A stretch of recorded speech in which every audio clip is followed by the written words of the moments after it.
Hello, I'm Father Louis Scurti, and I welcome you to Friends of the Word, our weekday word. We thank you for joining us, and we always appreciate hearing from you. We have questions and answers periodically on our program, and today we have a few questions from someone who is, well, related to Bill. That's all I'm going to say. And we're going to answer those questions in a second. But just to give you some information, if you're going to contact me at Father Lou, that's L-O-U, Father Lou Scurti at hotmail.com. And that Father is F-R, Father Lou Scurti at hotmail.com. And we invite you onto our website for all of our homilies and reflections, guest appearances. And the website is www, as you know, www.friendsoftheword.org. And Jerry has been doing a marvelous job with updating all of our homilies, and our crew, Maggie and Bill and the rest, have been wonderful with putting our programs together. So I want to hear from you. So don't let all their work go in vain, and pass this on to your family and friends. But two things today. I'm using, once again, the Catechism of the Catholic Church, and I thought some basic. I had a conversation yesterday with someone. A woman came into her shop who was a healer. Okay, I don't know exactly what that means from the woman's perspective. I heard it secondhand. And that got a conversation going about healing and faith and God. So I thought, let me start with what we believe and how we believe and what religion is all about. And basically, all of us have the gift of healing, not miraculous healing necessarily, but healing because we have a bit of God in all of us. The Indians at the yoga, after the end of yoga, they say namaste, and they bow as they say namaste. And basically that means the God in you salutes the God in me, the God in me salutes the God in you. Now, we're not polytheists. God has blessed all of us with a little bit of creation, divinity. We always say that Jesus became a human being so that we could share his humanity as he shared his divinity with us. So believing is our response. Before the belief topic, I handwrote these questions from the internet. It's a little incorrect, but I'm going to read it as it came. Are Catholics allowed to marry outside the church even if a non-canonized priest is performing the ceremony? And if they get married outside the Catholic Church, are the children of this marriage able to be baptized? First of all, I have no idea what a non-canonized priest means, but I have a feeling she may mean something maybe non-canonical. He's not in union with the church. There are a lot of ex-priests who do things like that, and of course they're not sacraments, because if a man has chosen to leave the ministry and is no longer a practicing priest, his ministry is not valid.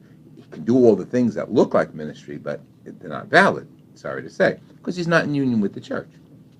Now, so if the gentleman who performed their ceremony was a non-practicing priest, but pushed himself off as a priest, the answer is no, you're not allowed to get married. Okay, I mean, we've answered questions on marriage before, but this one is really a little out there.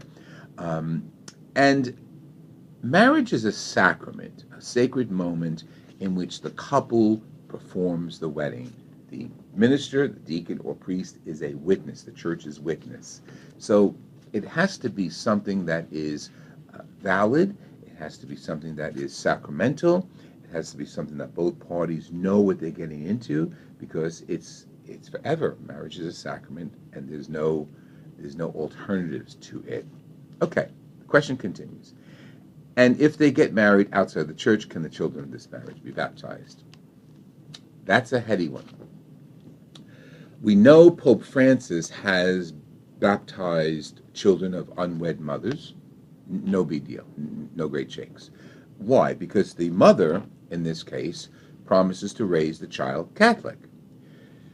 If a couple comes forward and they have not been validly married and they want their child baptized, I would do all in my power to validate that marriage, to look at the reasons they were not married in the church, and to assist them to be married in the church. Sometimes it means an annulment, sometimes it means a dispensation.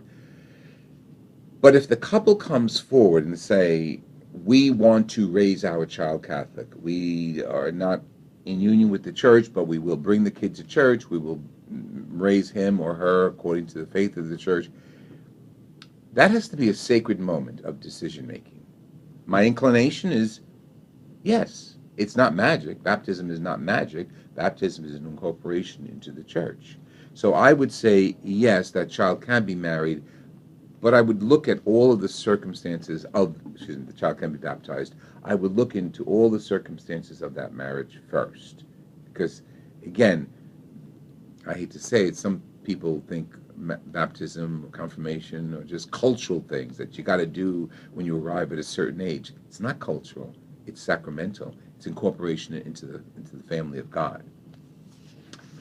Other question, does a person who is married in the Greek Orthodox Church need an annulment to marry in the Catholic Church? Okay.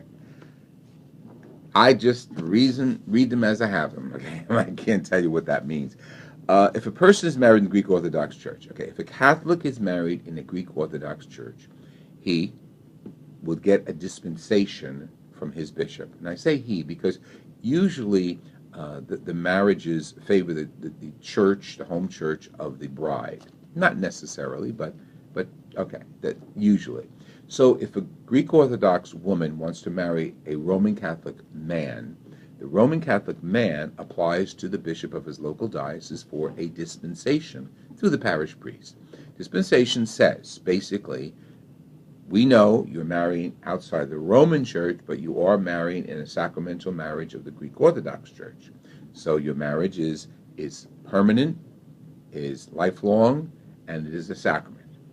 So that person can marry a Catholic man. Now, you don't need an annulment, you need dispensation. Annulment is when someone is leaving a marriage, and usually annulment follows a divorce.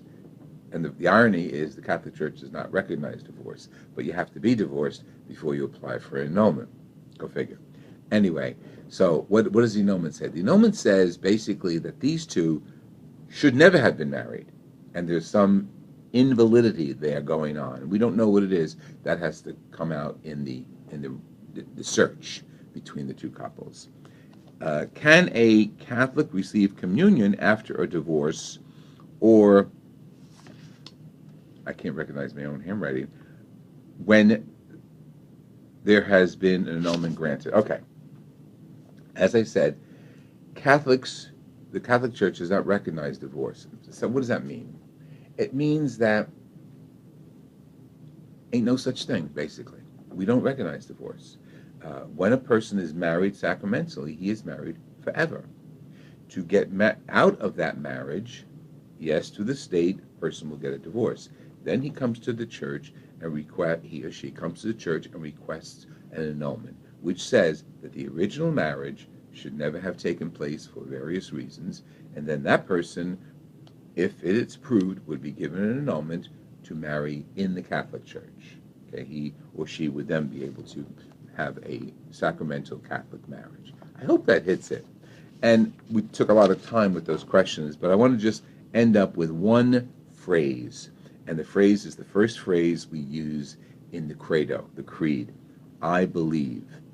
And believing, and that's why we're doing this program as well, believing is our expression of response to God. We believe.